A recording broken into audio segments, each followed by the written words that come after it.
Hello, megvan, én Márk vagyok, és ez itt a Green Team, ahol ezúttal is egy izgalmas küldetés vár ránk most a festői Balatonfüreden.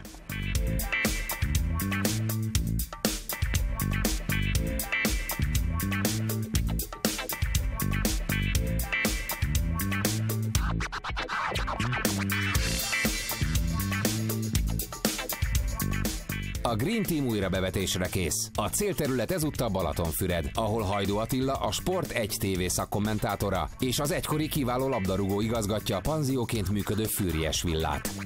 Attila ugyan fél életét a gyepen töltötte, de ha kertészetről van szó, akkor inkább a profikhoz fordul. A Green Team nem volt rest, és meg is látogatta Attilát, hogy felajánlja a szolgálatait. Miben lehet a segítségedre a Green Team? Először is köszönöm, hogy ellátogattatok hozzánk. Elkészült a panziónk bővítménye. Sok minden kő és beton van az épületnek ezen a részén, és itt valami olyasmit képzeltem el, ami bírja a napot, hiszen végig süti a nap ezt a területet. Valahogy visszaidéznénk a Balatont ide az utcára. Akkor a kaktusz nem játszik? A kaktusz nem jó, és hát ezt még nem mondtam nektek, de tegnap megalkuttam Siófokon egy öreg halászcsónakra, amit ha minden igaz, már hoznak is az ismerőseim, tehát én szeretnék ide betenni egy csónakot. Hát akkor esetleg egy tavat, hogy valami kis tavat akarnál ide? Hát igen, de a víz kizárva, mert akkor békák is lesznek, és akkor nem tudnak aludni a vendégek, tehát valami vízimitációra gondoltam, hogy minthogyha itt víz lenne, és akkor a nádasban ott a csóna. Aha, tehát víz, de víz nélkül. Igen, remélem a feladat nem olyan nehéz. Nem, egyáltalán nem. Víz nélküli tó, hát ez mit nekünk? Tó. Igen, és azt gondolom, hogy szakszót használt Attila, vízimitáció. Innentől kezdve már csak a tervező és a kivitelezőnek van egy kis feladata. Tehát te nem esel kétségbe és pánikba, és nem rohansz vissza Pestre? Nem, azt szerintem meg fogjuk oldani. Azért kértem a Green Team segítségét, mert ott álltam egy problémával, hogy mit csinálok ezzel a kerettel, nevezzük így ezt a keretet, hiszen a ház megépült, körbe befüveztük, de ott álltunk egy ilyen betonnal zárt keret előtt, és hát zöldet kellett csinálni, és úgy gondoltam valami olyat, ami az ékessége a háznak, hiszen ez a háznak a frontja. Amikor ezt a területet először megláttam, hát azért nem mondom azt, hogy teljesen biztos voltam abban, hogy itt könnyedén tudunk valami szépet csinálni. Az látszott, hogy a talaj az rettenetes, tehát ez nem is talaj, hanem valami borzadály. Volt egy trafóládánk, egy betonfalunk, egy szegélyünk, az út mellett voltunk, szóval, hogy hát azért voltak aggályaim. Említettél valami csónakot, erről mondj egy pár szót, milyen csónak ez? Ez egy palánkozással készült, fából készült horgászcsónak. A méret is talán jelen esetben fontos, ez 4 méter 30 hosszú és 1,65 széles. Kezdjük azzal, hogy mérjük föl ezt a területet, és utána üljünk asztalhoz és gondolkodjunk együtt, jó? Igen, jó. Kérjük a te segítségedet is. Gondolkodás közben nehogy megsérüljünk. Jó. Igen, azért vigyázni szoktunk. Sportsérülésre vigyázni kell. Igen.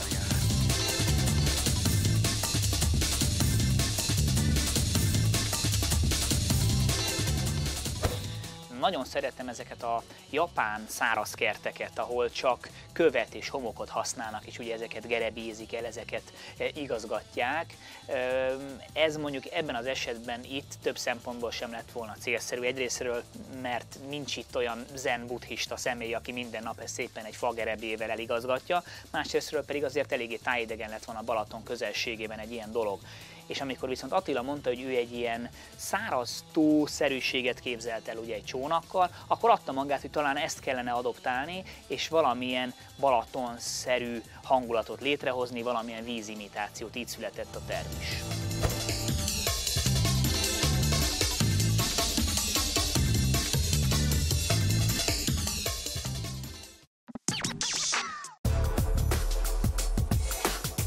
És most vissza Hajdú Attila kertjébe. A feladat nem volt egyszerű, de a Green Team nem ismer lehetetlent, és Ernővel összedugtuk a fejünket, és végül is kitaláltunk valamit, ami szerintünk működőképes lehet, ugye? Hát egyszerű, beraktuk a csónakot, megmondtad a méretét, és utána már csak körül kellett építeni egy vízimitációs kertet. A vízimitációt avval fogjuk illusztrálni, Kék fóliát így leterítünk, és akkor az lesz a víz, az jó? De ha csak fekete fóliánk van, az se baj, mert ráírjuk, hogy kék, nem? Ez is jó. Ugye két dolog miatt fontos a vízimitáció. Az egyik az, hogy olyan növényeket kell választani, ami hasonlít a vízi növényekre, és mégsem vízi növény igényűek. Nádas. Hát ugye a nád az a határeset, én azt mondom inkább díszfüvek. A másik pedig, hogy valami olyan burkolatot vagy olyan környezetet kell teremteni, minthogyha víz lenne. Most ugye ebben nagyon egyszerű a Balatonparton, tehát homokos a part, akkor mondjuk a part lehet homokból, viszont a vízben ugyan a Balatonban nem olyan sok kavics van, de ebben az esetben azt gondolom, hogy kicsit csalhatunk. Hát szimbolizáljuk tulajdonképpen a kavicsal a vizet. De az jó. Biztos láttál ilyen japán díszkerteket, amikben nagy kövek meg homok van, amit egy picit így elgerebéznek. Na ennek a mintájára ez is egy picit egy ilyen homokkőkert lenne, csak nyilván nem japán verzióban, mert itt a Balatonparton az kicsit tájidegen lenne, de valami hasonlót képzelj el. Nagyjából elhelyeztük a csónakot, elválasztottuk, ugye a csónak egy ilyen partra vetett halászbárka kategória Igen. lesz, hiszen egy óriás csónak a területhez képest. És természetesen a csónak egy része bele fog lógni a vízbe, ami kavics. És a homokos parton pedig, ahol kiszáll a halász a csónakból, az természetesen ilyen mosott homok lesz. Nekem a mániám, amióta errefele vagyok, a hajók és a csónakok, a vitorlázás a Balaton, tehát én ezt a fejembe vettem, és nem igazán találtam ki semmi jót ezen kívül. És ezért kértem, hogy gyertek, segítsetek, de azt hiszem, hogy sikerült. A növényeknek az összeállításában mindenféleképpen szakmai alapismeretekre van szükség, tehát egyrészt a növény virágzási időben, méretben, színben való elválasztás, vagy éppen összekomponálásában. Meg hogy én sem tudom, hogy mit jelentenek ezek, úgyhogy semmi gond, de itt van Ernő, elvileg tudja. Mondjuk egy taktikai felállási formához egy kicsit sok a 9-7-3, de... Kicsit sűrűn vannak itt a közben. És még 3-3-6-6, és most akkor a sportra visszatekintve így van esélyünk győzelemre. Így biztos.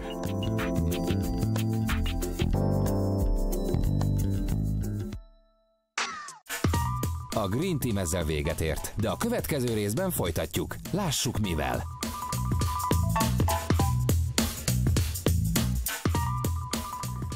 Szerintem ez tökéletes. Stabil? Stabilnak tűnik? Muta? És színpadon a Green Team!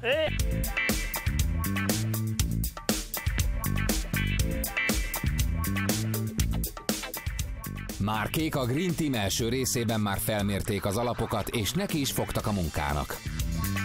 A cél még messze van, úgyhogy adjuk át a terepet a legjobb kerti bandának. Két nagyon fontos dologra felhívnám a figyelmeteket, a két nagyon fontos szín, a zöld és a fehér, az ugye Hogy öltöztem? Nézd ide! jelentkezik a csónakon, igen. A lila sálam itt van, de elfelejtettem kijelni. És a vereteken és a szegecseken kívül minden fa, tehát ebből azért már nagyon kevés megy a vizen. Na hát akkor gondolom, ami csupa fa, akkor valószínűleg nagyon könnyű is. Igen, hát Akkor legyen 1, 2 és valaki harmadik, jó? Jó. Ne szaladj el! Én otthon is én vagyok a valaki, hogyha kifogy a szóda, valaki csinálja. Na jó, Tényleg ellenet kell. Attila mesélte, hogy van egy csónak is, hogy szeretné, hogy ez bekerüljön ebbe az installációba, de egy olyan kis pici csónakocskát képzeltem én el, pedig elmondta a méreteit, de még úgy sem gondoltam, hogy ez ennyire bazi nagy lesz. Tehát így megérkezett a csónak, és azt mondtam, hogy hát ez tulajdonképpen szinte az egész területet ki fogja tölteni, és hát féltem tőle, hogy nagyon-nagyon hangsúlyos lesz, és nem fogjuk tudni azt kihozni belőle, amit igazándiból szeretnénk. De végül is azt kell, hogy mondjam, hogy tulajdonképpen a végére a csónak lett a kedvencem, komolyan. Na jó, hát akkor ez itt van, most már csak a maradékot kell megcsinálni, ez egy 5-10 perc, és kész vagyunk. És kész. Addig bedobok egy kávét. Nagyon helyes.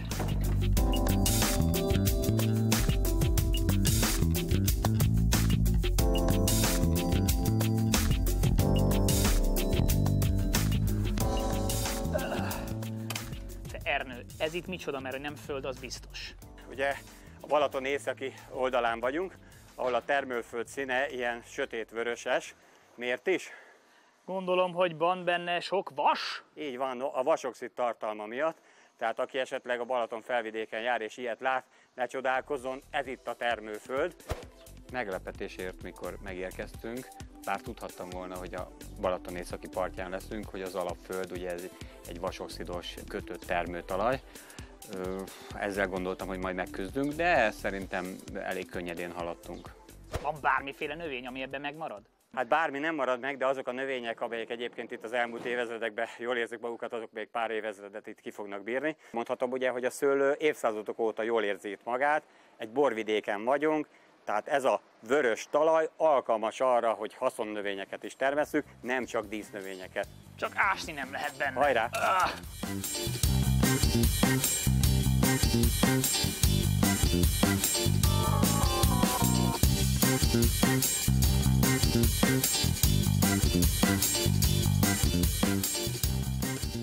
Na mi van, Ernőköm, ezt a kis kavicsot mire szánod? Beszélgessünk, jó? Dobod, elsüllyeszted a csónakot? Elmondom a nézőknek, hogy természetesen nem használati csónak lesz ez, de mivel közterületről megközelíthető, ezért valószínűleg a gyerekek bele fognak menni. Nem olyanok a gyerekek. Nem olyan gyerekek. A felnőttek fognak bele menni, és kipróbálják az evezési technikájukat, és mivel a csónak stabilitása nagyon fontos, ezért azt gondoltam, hogy ez lesz a tőkesúly.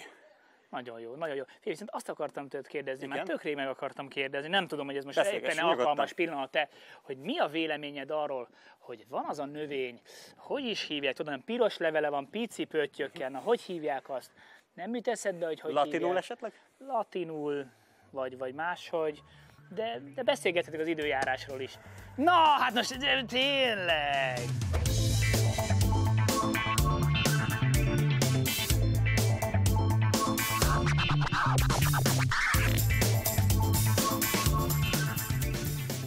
Szerintem ez tökéletes. Stabil? Stabilnak tűnik? Muta? És színpadon a Green Team! Köszi! Kösz!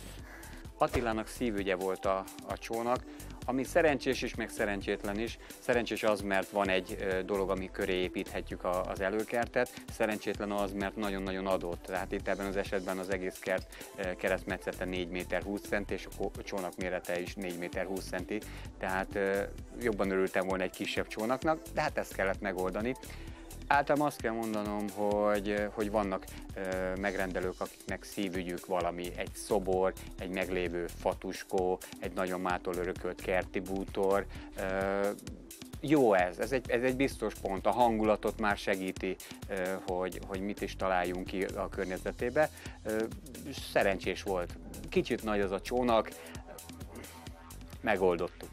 Csónak akkor most a helyén, mi jön most? Végre Nem bírok magammal, annyira akarok csinálni valamit. Végre foglalkozhatunk a növényekkel. Végre. Na. Kihelyezzük a növényeket, elültetjük őket, utána lehúzzuk a csepegtetőcsövet, rá a geotextiliát, rá a kavics, rá a homok, és aztán ráadás. Nagyszerű.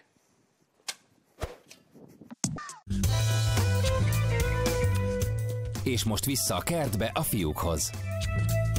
Na jól, hajon ragadom ezt az árvalányt, de ezt nem bánja, ez az árvalányhaj ugyebár. Az árvalányhajnak egy termesztett változata, hiszen az árvalányhaj védett.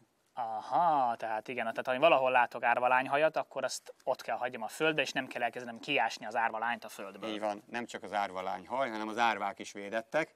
Ez Azt így kell van. tudni erről az árvalányhajról, hogy több mint 300 fajtája van, úgyhogy ne csodálkozzunk, ha találunk egészen törpe árvalányhajat. Stipa, a latin neve stipa, és aztán utána különböző fajta nevek vannak. De van például olyan árvalányhaj, amelyik több mint 1,5 méter magas, amely papírgyártási alapanyag. Aha. Én meg azt tudom erről, szintén van nekem is ültetve, hogy nagyon szapora az árvalányhaj. Tehát itt lehet látni, a végén vannak ezek a kis magvak, ezeket elszórja, és iszonyatosan gyorsan be tudján nőni a területet, és olyan helyeken bukkannak föl ezek a kis árvalánycsomók, hogy az ember nem is hinné. Tudod miért? Ha azt mondom, hogy perje, akkor mi Azt jut mondom, erről eszedbe? pernye. Nem pernye, hanem perje, tehát perjeféle, és ugyebár a népi mondás azt mondja, hogy nő, mint a perje, vagy mint a dudva, tehát magyarul ő azért szaporodik ilyen gyorsan, mert ahogy elmondtad, sok magot hoz, elviszi a szél a magját, nagyon könnyen gyökeresedik, egy fűféle, egy perjeféle. Ebben az esetben viszont nagyon jó, hogy gyorsan szaporodik, hisz az a célunk, hogy minél hamarabb ezt a csónakot benője a perje. És én el is ültetem. De kívülről. Ja. A Green Team ezzel véget ért, de a munka természetesen folytatódik tovább. Nézzük, mi vár ránk legközelebb. Hölgyeim és uraim, félreértés ne esik, nem hulla-hopp karikákat fektetünk le a növények köré, hanem egy csepegtető rendszer.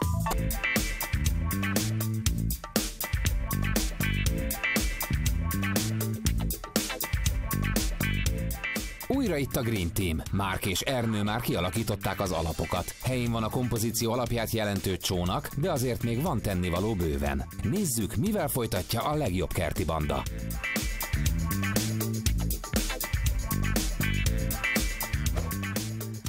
Olyan romantikus itt a csónakban, a víz nélküli vízpartján, a vízinövények mellett, amik nem vízinövények, hanem Kortadéria. vagyis pampafű.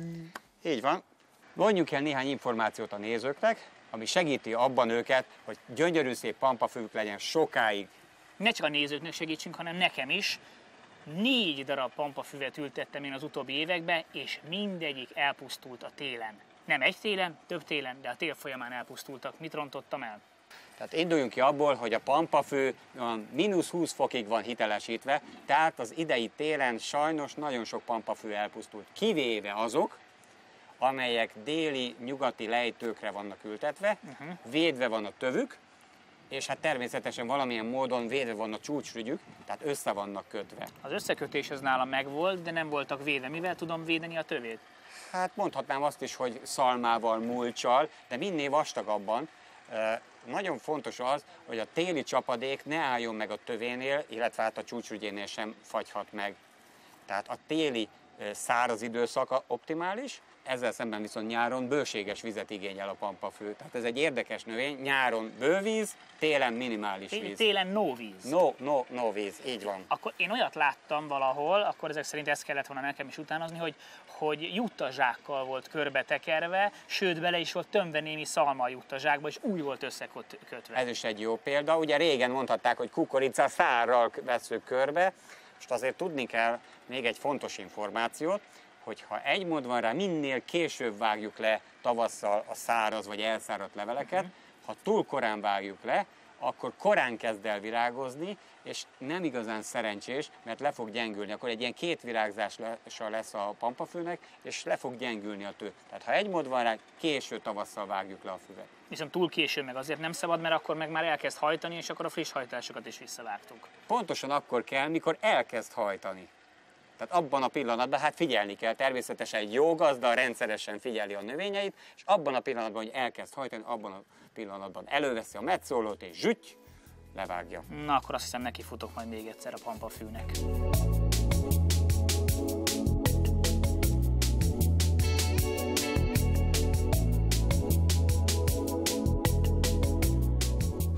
Akkor kihelyezzük a növényeket, de nem ám csak úgy. Nem csak úgy kidobáljuk, ahogy esik, Nem. puffan? Egyrészt megterveztük. Másrészt ugye a tervdokumentáció azért mindig a helyszínen dől el, hogy jó-e, de azt gondolom, hogy nagyon jól sikerült fölmérni a területet. A terv arra való, hogy elvessük. Így van, de ne azt vessük el, vegyük elő azt a gondolatot, hogy el kell választanunk a szárazföldet a víztől. Én ezt megteszem egy kapavágással, akarom mondani, ásóhúzással. Te csodatévő, te. Tehát ezen az oldalon lesznek a vízimitátor növények, és természetesen a parton is vízimitátor növények, de olyan növények, amelyek inkább hajaznak azokra a növényekre, amelyek a vízparton találhatóak. Ugye van nekünk egy hátsó támfalunk, oda kell a magas növényeket helyeznünk, nem most magas, hanem majd mikor megnő. Ugye valószínűleg, ugye most, ha azt nézzük, egy 2-3 hónap múlva ezek a növények teljes nagyságúak lesznek, például ugye egy olasznád 3 méter magas, magyarul az olasznád kerül a támfal elé, és természetesen elé csökkenő méretben kisebb díszfüvek, japánfű, zebrafű, és így tovább. Oké, elég a domából, Ernőként csináljuk, Jó, ide fogunk rendben sülni. van. A csónak elhelyezése után tulajdonképpen egy vízparti hangulatot kell kialakítanunk. Mondhatnám azt is, hogy balatoni, de nem teljesen balatoni, én inkább azt mondom, hogy egy általános vízparti gondolatot. A gondolat ugye az, hogy a csónakot kihúzták, vagy kisodródott a partra, a háttérben füves sások, nád látható, az előtérben pedig a homokos plázs, ahova pedig megérkezett a halász vagy horgász. Ezt a hangulatot próbáljuk visszaadni. Megismered az olasz nádat? Az olasz nádat megismerem én. Sí, olasz nada, cazzo olasz nado. Pizza oda rendel.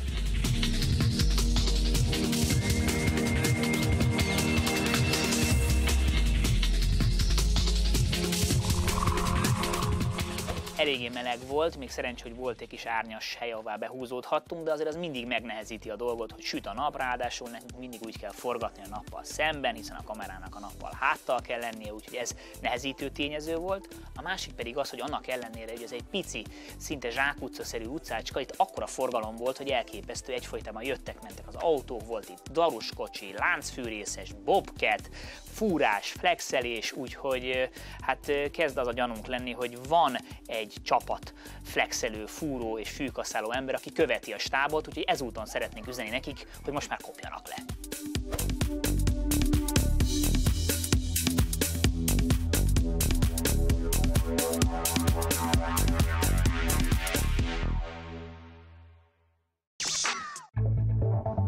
Most pedig térjünk vissza a kertbe. Ó, és ebbe a csodálatos porhanyós tápanyagba dús földbe fogunk ültetni, nagyon jó lesz, alig várom. Ebből a mondatból arra következtetek, hogy én fogok ásni, és te fogsz trágyázni. Jó következtetés!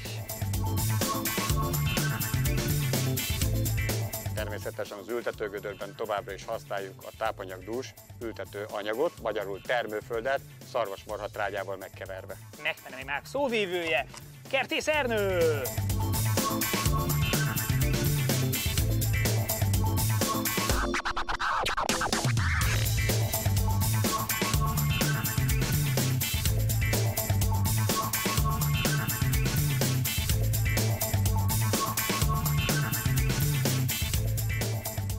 Hölgyeim és uraim, félreértés ne essék, nem hulla-hop karikákat fektetünk le a növények köré, hanem egy csepegtető rendszert. Jól mondom, Ernő? Így van, csepegtető csövet.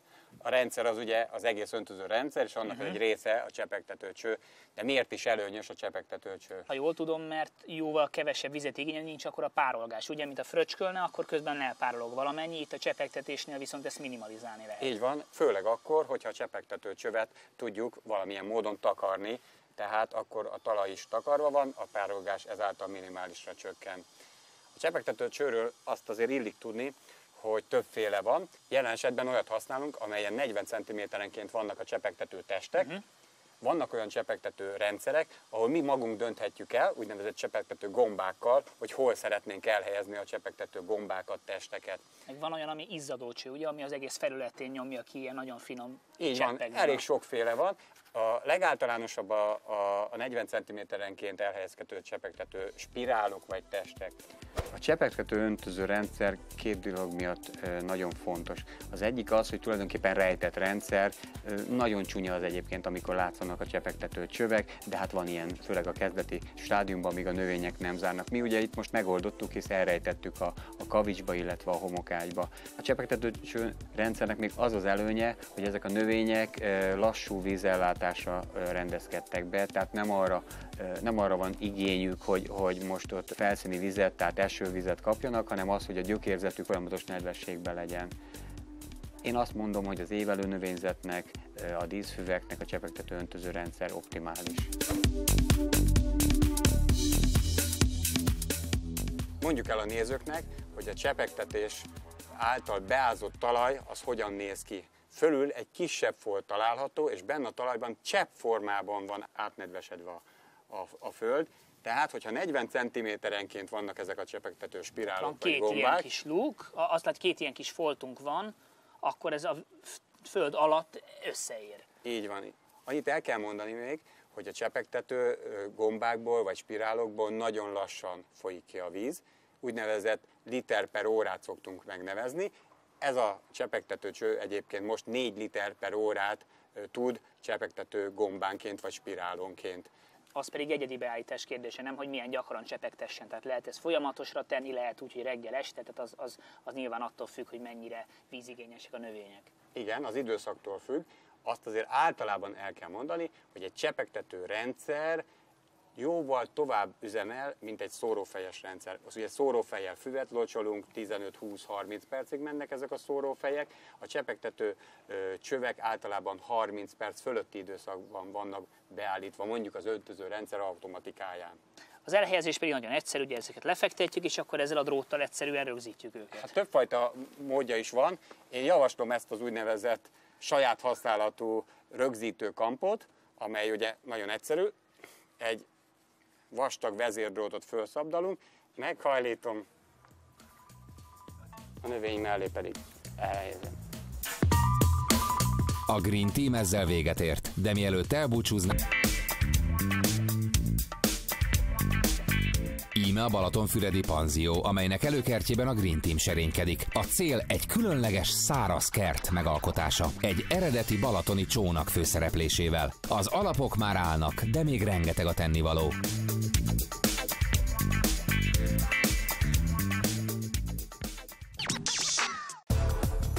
És most vissza a kertbe.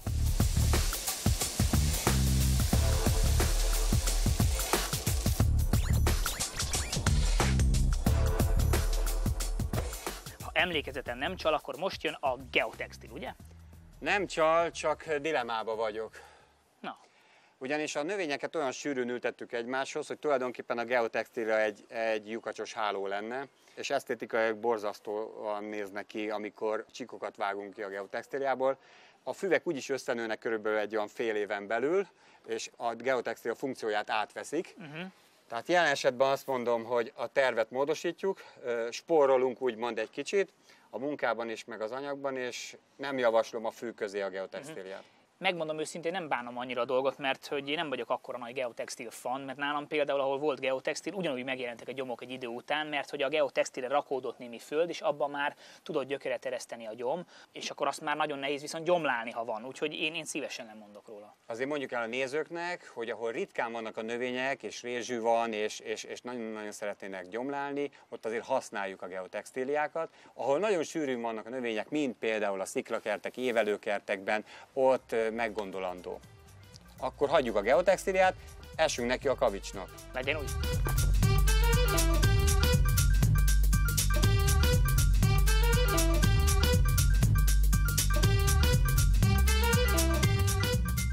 A cél az volt, hogy egy vízimitációt hozzunk létre, ugye növényekben is, egy kicsit ezt a tóparti, nádas, sás hangulatot hozzuk vissza, de hát azért azt is figyelembe kellett venni, hogy itt nincs valójában víz, tehát nem tudunk olyan növényeket ültetni, amik mondjuk azt igénylik, hogy folyamatosan vízben álljanak, tehát megpróbáltunk olyan növényeket ide telepíteni, amik látványosak lesznek, összhatásuk van, amikor megnőnek, azt az érzetet fogják kelteni, mint hogyha egy tóparti nádas lenne, ugye ezekre nagyon alkalmasak a füvek, nagyon alkalmas a pampafű, ami gyönyörű szép magas lesz, de van azért itt olasz nád is, meg vannak csenkeszek is, úgyhogy mindenféle fűfélét ültettünk, amit Ernő is, meg én is nagyon szeretünk.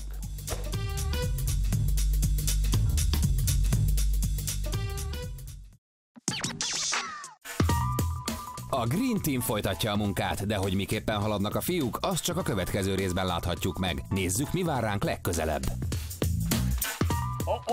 Itt a főnök! Nehogy baj legyen. Most most vízen járok, tehát azért, igen, azért szögezzük le, hogy vízen járok. Igen, jól csinálod. Nagyon jó.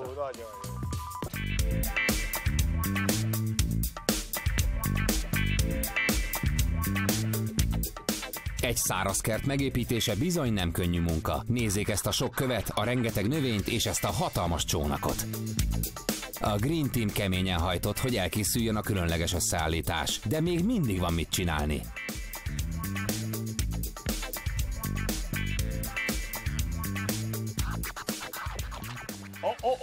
Itt a főnök! Nehogy baj legyen.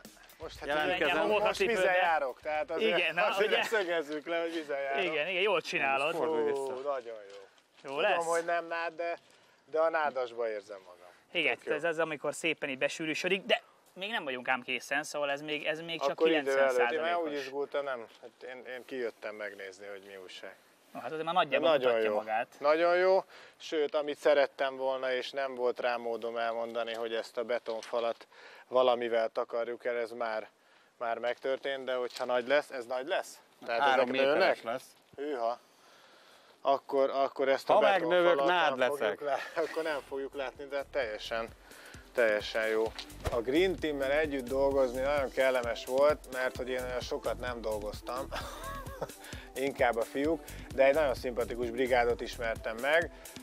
A kávét úgy isszák legtöbben, ahogy én, üresen, tehát feketén, ez egyből szimpatikussá tette a csapatot, tehát minden dimenzióban a Green Teammel együtt létezni itt ma nagyon jó volt és kellemes.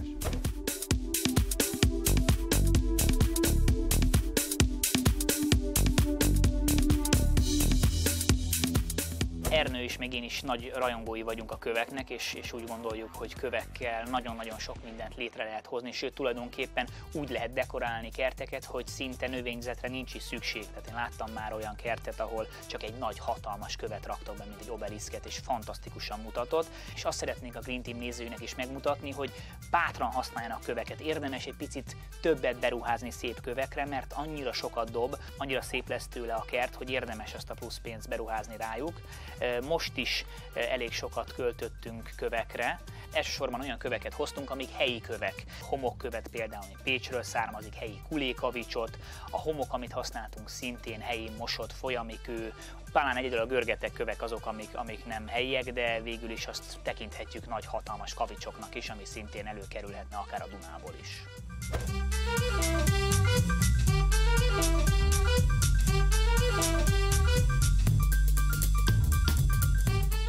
Elhelyeztük a Magyarországról származó homokköveket ebbe az előkertbe.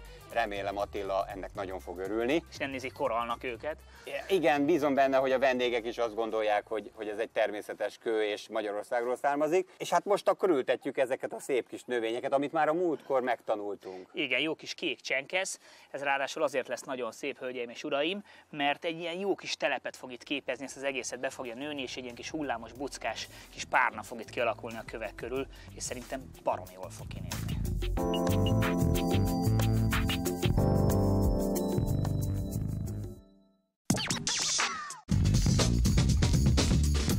És most vissza Márkhoz és Ernőhöz. Arra gondoltuk, hogy mégiscsak focista vagy, hogy hát amíg a kollégáink a tűzőnapon pakolják a kavicsot, addig mi egy jó csocsó meccsel ütnénk el az időt. Viszont hát ugye te a Fradi színeiben voltál kapus, én Újpesten születtem, úgyhogy én egy villasállal készültem, úgyhogy én ezt Nekem zöld a szívem, mert kertész vagyok, ugye? Meg Green Team, tehát mondjuk ebben... Hát akkor mi lennénk együtt, de neked akkor kell párt választani. Hát igen, arra gondoltam, hogy van nekünk egy nagy, igen, hát van nekem már 3. Egy kis coming out, na mindegy. Szóval, hogy van egy kollégánk, aki nagyon-nagyon komoly fradista, úgyhogy arra gondoltunk, hogy egy vérfradista technikus kollégát adnánk neked párba, és akkor mi így lennénk, mint a kertész csapat. És remélem ő tud csocsózni, mert én nem. Na, nagyon jó, mert én se, úgyhogy akkor ez egy jó meccs lesz. Kérnénk Richardot, hogy akkor fáradjon a szedve. Hello. Szia!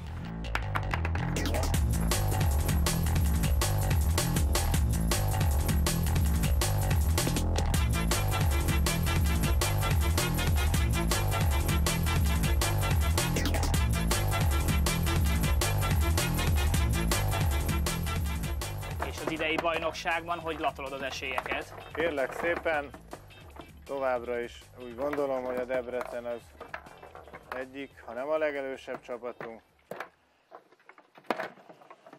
Én a Diósgyőrtől sokat várok, megmondom őszintén.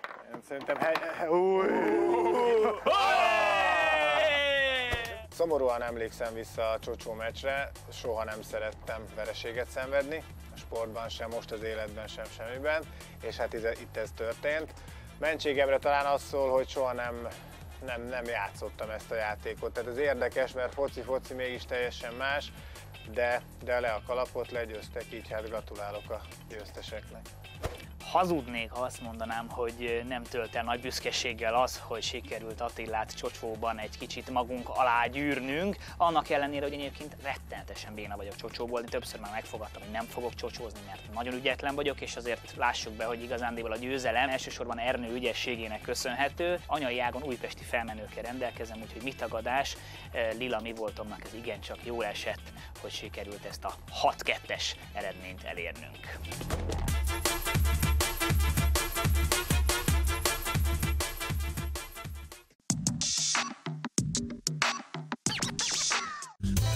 A csocsó meccsnek vége. Folytatódik a munka.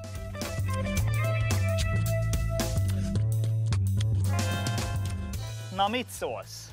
Nem akarom a szádba adni, de szerintem tök jó lesz. És egy meglepetést már látok a homokban. Igen, tehát ezek mondjuk, hogy ezek homokkövek. A végeredmény az úgy, ahogy már ott is említettem a kavicson vagy a vizen, az nagyon tetszett, nem tudtam volna jobbat kitalálni, és én azt gondolom, hogy ez egy olyan hely lesz a két épület között, hiszen mi most két épület között vagyunk, ami ékessége mind a két háznak, annak a háznak, ahol ugye a telek van, illetve az épület van mindenféleképpen. Illetve én így tovább gondolom, tehát találkozunk, hol találkozunk? Hát tudod, ott a Csónakos kert előtt. Tehát én azt gondolom, hogy ez több lesz, mint egy egyszerű előkert. Ez a Füriyes villának, a két egységnek ez ékessége lesz. Remélem nagyon-nagyon sokáig.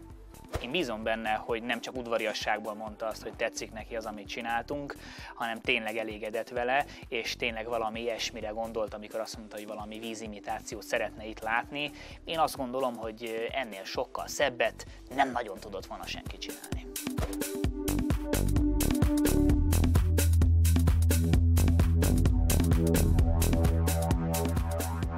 A kert karbantartása semmi különleges, mint a kert többi része. Az öntözőrendszer kapcsolódik ehhez a csepegtetőrendszerhez, tehát adja a vizet, kapja a vizet. Így van, a napi többszöri locsolás is most nagyon-nagyon meleg van, és friss az ültetés. A díszfüvek ápolása semmi másból nem áll, mint hogy nyáron öntözni kell, télen meg szárítani, mondhatnám azt is. Az azt jelenti, hogy védeni kell a téli fagytól és a téli csapadéktól, össze kell kötni.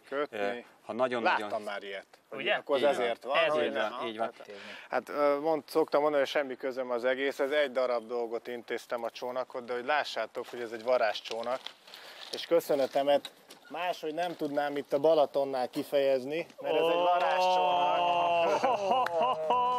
Igen, csak meglepődtem, amikor Attila a csónak tatjából előrántott ezt a kellemes, hűvös palackbort, és hazudnék, ha azt mondanám, hogy nem esett nagyon jól a hosszú és kemény nap után.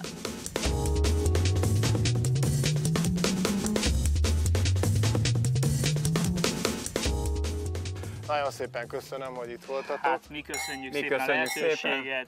És ennél jobbat ki sem tudtam volna találni.